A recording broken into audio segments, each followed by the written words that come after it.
देश की जनता ने किसे सौंपी सत्ता की चाबी? चुनाव के बाद अब है सटीक आंकड़ों की बारी। जनता से जाना किस तरफ है उनका विचार। बनने वाली है देश में अब की बार किसकी सरकार? देखिए सबसे सटीक एग्जिट पोल 1 जून शाम 6 बजे से सिर्फ SPN 9 न्यूज पर। नमस्कार, SPN 9 न्यूज में आपका स्वागत है। मैं हूं आपके साथ दिनेश कुमार।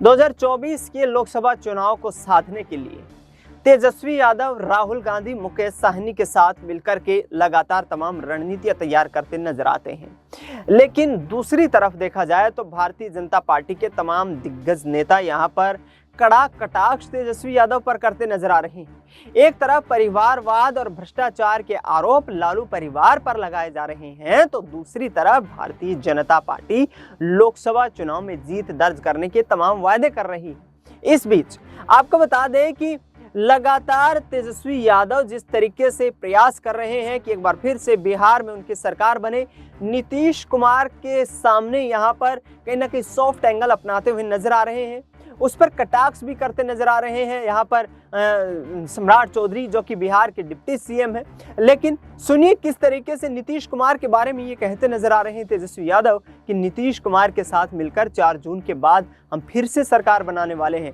और भाजपा को एक कड़ा झटका लगने वाला है। सुनिए तेजस्वी यादव, मुकेश सहनी और सम्राट चौधरी को।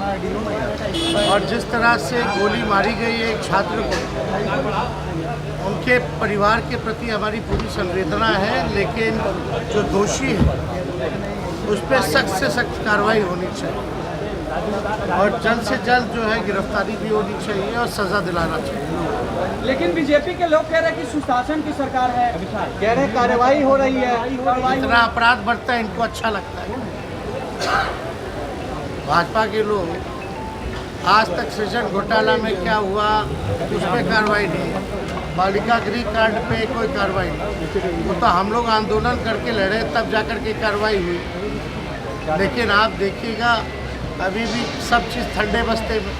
खैर, इन लोगों की मंशा जो है पूरा जहाँ भी बीजेपी शासित राज्य है तक ये रोड पे लेट करके हाय हाय कर रहे हो, जोर जोर से चिल्ला करके जंगल राज बोल रहे हो। आज कहाँ है ये लोग? क्या कर रहा है यार? क्या कर रहे हैं ये लोग? हाय हाय क्यों नहीं कर रहे हैं? करना ना चाहिए। प्रधानमंत्री ने कहा है कि पूरे देश में सबसे अच्छा चौंकाने वाला रिजल्ट है वो बंगाल से आएगा, क्योंकि विधानसभा चुनाव में भी उन्होंने अच्छा प्रदर्शन किया है। प्रधानमंत्री हार चुके हैं भाई साहब।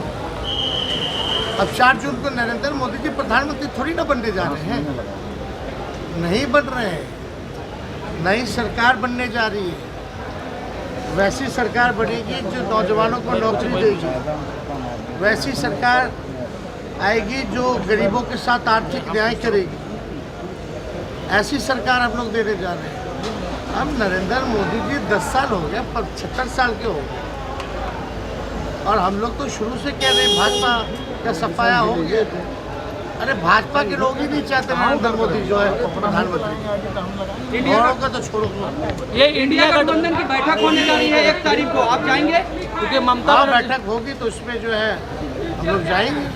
लेकिन आप जो कह रहे हैं ना 4 जून के बाद, हमारे चाचा जो है पिछड़ों की राजनीति और पार्टी बचाने के लिए कोई भी बड़ा फैसला 4 जून के बाद ले सकते हैं। आपके साथ आएंगे क्या? अब जब बड़ा फैसला लेंगे तो देखिएगा। चलिए 1 तारीख की बैठक में क्या तय होगा? 4 जून तक इंतजार करो, 4 जून तक इंतजार कीजिए। 1 तारीख को क्या तय होगा? 4 जून तक। इस सारे पाप के लिए सिर्फ देश में कोई जिम्मेदार है तो कांग्रेस पार्टी।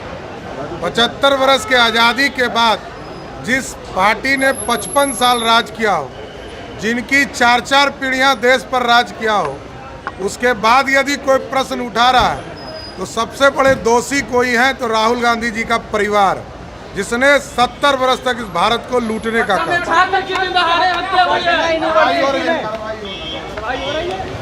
हत्या हो जाती है, पटना यूनिवर्सिटी में छात्र की हत्या हुई है। ये सरकार को सोचने की आवश्यकता है, प्रशासन को सोचने की आवश्यकता है। सरकार सिर्फ चुनाव ना लड़े, वो बिहार को भी देखे, लॉ एंड ऑर्डर को भी देखे, सरकार को इस पे काम करने की आवश्यकता है। ये दुखद घटना है कि बिहार में इस तरीके से क्राइम हुआ, इसके ऊपर सरकार संज्ञान लेना चाहिए, पुलिस प्रशासन ध्यान दे। 10 साल पीछे चला गया इस घटना को लेकर के।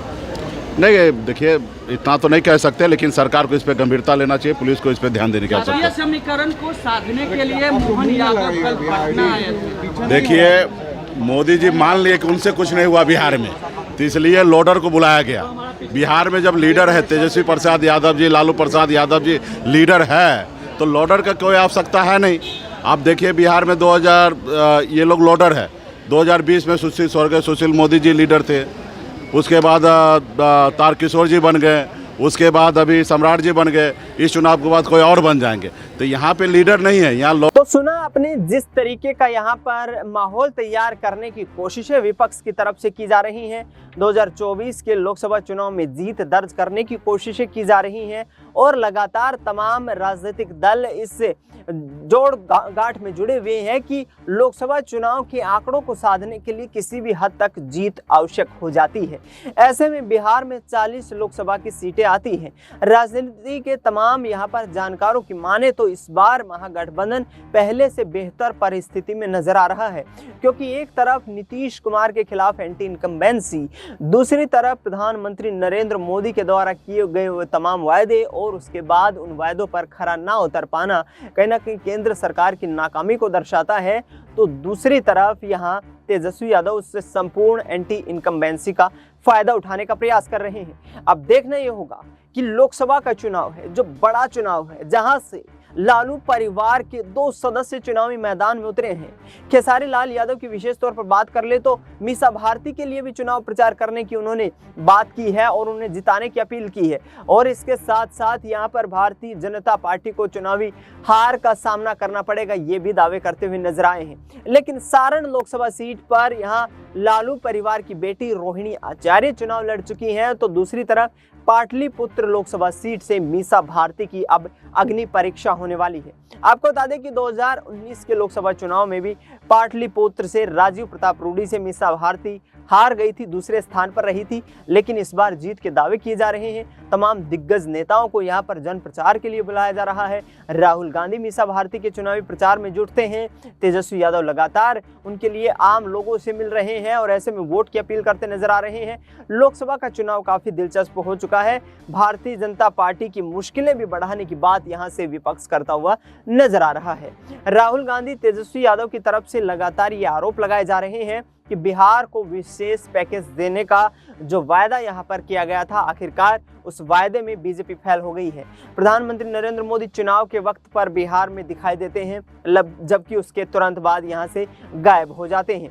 दूसरी तरफ यहां पर बात करें तो राहुल गांधी संविधान को बचाने की बातें करते हुए नजर आ रहे हैं। ऐसे में अब देखना यह होगा कि आगामी रणनीतियां किस तरीके से तैयार होती हैं और क्या विपक्ष मजबूती के साथ बिहार में लोकसभा का चुनाव जीत पाता है। फिलहाल इस खास कार्यक्रम में इतना ही। देश दुनिया की तमाम बड़ी खबरों के लिए आप देखते रहिए SPN9 न्यूज।